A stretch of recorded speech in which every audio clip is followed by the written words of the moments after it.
پیارے بچوں، باجی سمرین کی طرف سے خوش آمدید۔ آپ سن رہے ہیں دلچسپ کہانیاں۔ آئیں آج کی کہانی سنیں اور لطف اندوز ہوں۔ فلپس اور حبشی خوجہ، اعمال 8واں باب۔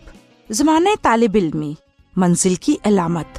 زمانے طالب علمی، حصہ 5، منزل کی علامت۔ اور اب کس راستے پر جانا ہے؟ یہ بہت بری بات ہے، راستے کی معلومات گھر رہ گئی ہیں، میرے یاد دہانی والے تختے پر لگی ہوئی ہیں۔ واہ، اب ہم کیا کریں گے؟ وہ وہاں ایک نشان کے ساتھ راستے بھی بتائے گئے ہیں۔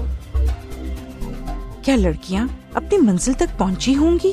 یہ اچھی بات ہے کہ راستوں کے بارے میں معلومات موجود ہوتی ہیں، صرف گاڑیوں کے لیے ہی نہیں بلکہ ہماری زندگیوں کے لیے بھی۔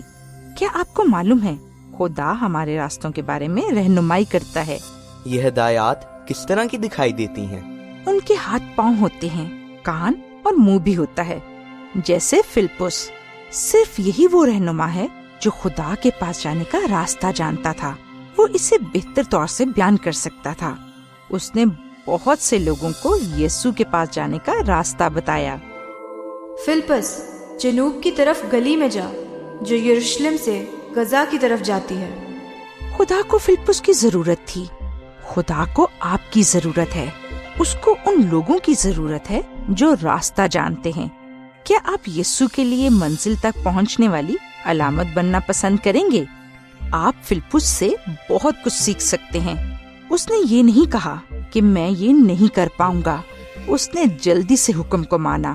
وہ اس دھول سے بھرے راستے پر اکیلا نہیں جا رہا تھا۔ ایتھوپیا کی ملکہ کا وزیر خزانہ اس کے ساتھ راستے میں اپنے رتھوں پر بڑے جلوس کی صورت میں جا رہا تھا۔ اس آدمی نے 120 میل سے زیادہ کا راستہ طے کیا تھا کہ وہ یروشلم جا کر عبادت کر سکے۔ وہ ہیکل میں اپنے ساتھ مہنگے طومار لے کر آیا تھا۔ جب وہ سفر کر رہا تھا، وہ کلام مقدس کی آیات کو اس طومار کی مدد سے زور زور سے پڑھ رہا تھا۔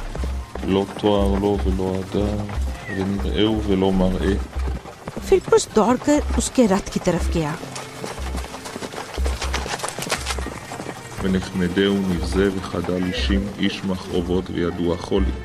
کیا تمہیں اس کی سمجھ بھی آ رہی ہے جو تم پڑھ رہے ہو؟ نہیں، میرے پاس ایسا کوئی نہیں ہے جو اس کو مجھے سمجھا سکے۔ آؤ میرے ساتھ بیٹھو اور مجھے سمجھاؤ، اس کا کیا مطلب ہے؟ تم مسیح کے بارے میں پڑھ رہے ہو۔ وہ خدا تک جانے کا واحد راستہ ہے۔ اس پر ایمان لاؤ تو وہ تمہیں تمہاری زندگی کے مقصد تک لے جائے گا اور آنے والی زندگی تک بھی۔ میرا ایمان ہے کہ یسوع خدا کا بیٹا ہے۔ فلپس ایک منزل تک پہنچنے والی علامت کی طرح تھا جس نے یسوع کی طرف اشارہ کیا، اور وزیر خزانہ اس کی رہنمائی پر چلا۔ اس کے دل نے صحیح راستہ چن لیا تھا۔ وہ خوشی خوشی اپنے گھر واپس چلا گیا، اور ہم سب اس کے بارے میں اتنا ہی جانتے ہیں۔ مجھے یقین ہے کہ آپ کو بھی خدا تک جانے کے واحد راستے کے بارے میں پتا ہوگا، اور آپ بھی یسوع تک پہنچنے والی علامت کی طرح ہوں گے۔ گھر پر، اسکول میں، اپنے دوستوں کے ساتھ، اور کسی نہ کسی دن جرمنی میں، جہاں پر منزل تک پہنچنے والی علامت جو یسوع تک لے جاتی ہے، اس کی بہت ضرورت ہے۔ بلکہ افریقہ اور ایشیا میں بھی لاکھوں لوگوں کے پاس کوئی معلومات نہیں ہیں۔ انہوں نے ابھی تک نہیں سنا کہ یسوع ہی واحد راستہ ہے جو خدا تک لے کر جاتا ہے۔ اچھا بچوں، اب باجی سمرین کو اجازت دیں۔ خدا حافظ۔ مزید معلومات کے لیے آپ ہمیں اس ای میل پر رابطہ کریں، دلچسپ کہانی @gmail.com DILCHASP KAHANI @gmail.com۔